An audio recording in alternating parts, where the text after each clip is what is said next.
कांग्रेस के विधायक विक्रमादित्य सिंह ने कहा कि केंद्र की मोदी सरकार युवाओं के भविष्य के साथ खिलवाड़ कर रही है।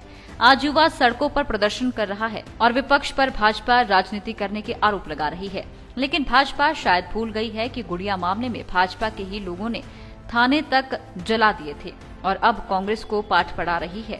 उन्होंने कहा कि हिमाचल प्रदेश के युवाओं में देश सेवा का जज्बा शुरू से ही है और हिमाचल ने विक्रम बत्रा जैसे कई ऐसे जवान दिए हैं जिन्होंने देश के लिए अपनी जान तक दे दी है, लेकिन अब ये सरकार सेना में भी ठेके पर भर्ती कर रही है, जिससे युवाओं में आक्रोश है और युवा आज सड़कों पर उतरकर इस सरकार के खिलाफ प्रदर्शन कर रहा है। उन्होंने कहा कि सरकारी संपत्ति को नुकसान पहुंचाना ठीक नहीं है। प्रदर्शनकारियों से अपील उन्होंने की है कि वह सरकारी संपत्ति को नुकसान न पहुंचाएं, बल्कि शांतिपूर्ण तरीके से अपनी आवाज को केंद्र सरकार के समक्ष रखें। उन्होंने कहा कि देश प्रदेश में युवाओं में भाजपा के प्रति रोष है। हिमाचल के युवाओं ने भी अब ठान लिया है कि युवा विरोधी सरकार को सत्ता से बाहर का रास्ता दिखाना है। जब एक दुर्भाग्यपूर्ण गुड़िया कांड हिमाचल के अंदर हुआ था तो उन्होंने पूरा हिमाचल प्रदेश में आग लगा दी थी। जुब्बल कोटखाई के थाने में इन्होंने आग लगाई, ठियोग के थाने में इन्होंने आग लगाई और आज हमें नैतिकता का पाठ ये लोग पढ़ा रहे हैं।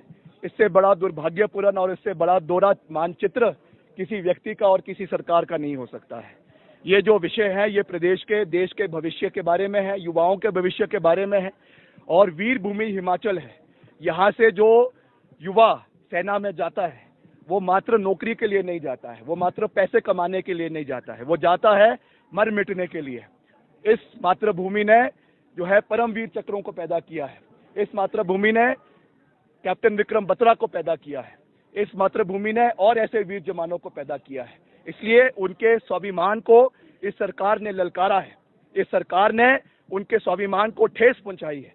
इसकी हम कड़ी शब्दों में निंदा करते हैं और जिस तरीके से हिमाचल प्रदेश के कोने कोने में, खास रूप से जिला कांगड़ा में, जिला हमीरपुर में, जिला बिलासपुर में जो विरोध इस सरकार का हुआ है उसका हम स्वागत करते हैं।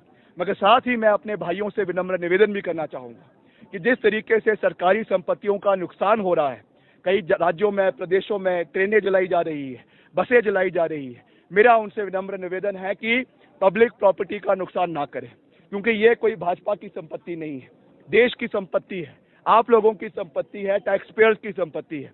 कृपया उस पर उसका नुकसान ना करें, मगर आपका मौलिक अधिकार है कि आप प्रोटेस्ट कर सकते हैं। पूरी मजबूती के साथ प्रोटेस्ट करिए। जिस तरीके से काले कानून में आपको वापसी करनी पड़ी थी इस सरकार को, वैसे ही ये घमंडी सरकार बहुत जल्द प्रदेश के युवाओं के सामने झुकेगी, क्योंकि जिस ओर युवा चलता है उस ओर जमाना चलता है और हिमाचल प्रदेश और देश के युवा ने ठान लिया है कि इस भ्रष्टाचारी सरकार को, इस युवा विरोधी सरकार को उखाड़ के फेंकना है और उसकी शुरुआत हो चुकी है, जिसका परिणाम 2022 के चुनावों में जयराम ठाकुर जी को मिलेगा। जब रिवाज तो बदलेगा, मगर रिवाज के साथ साथ सिराज में भी बदलाव होगा और सिराज में जो है कमल को काटकर कांग्रेस पार्टी वहां से विजय प्राप्त करेगी, तब जयराम जी के जो है होश ठिकाने आएंगे। लाइव टाइम्स टीवी के लिए शिमला से विक्रांत बधन की रिपोर्ट। आपके विधायक ने पिछले 4 साल में क्या कुछ किया, क्या मुकम्मल हुआ और किसे किया दरकिनार, जनता से कितना रहा सरोकार और क्या रही विकास की रफ्तार। लाइव टाइम्स टीवी दिखा रहा है हर एक विधायक का रिपोर्ट कार्ड। खास वीडियो सीरीज में देखिए आपके विधानसभा इलाके में विकास के दावे और उन पर विपक्षियों का पलटवार, साथ ही इलाके के निष्पक्ष लोगों की निष्पक्ष राय भी हर हफ्ते केवल लाइव टाइम्स टीवी पर।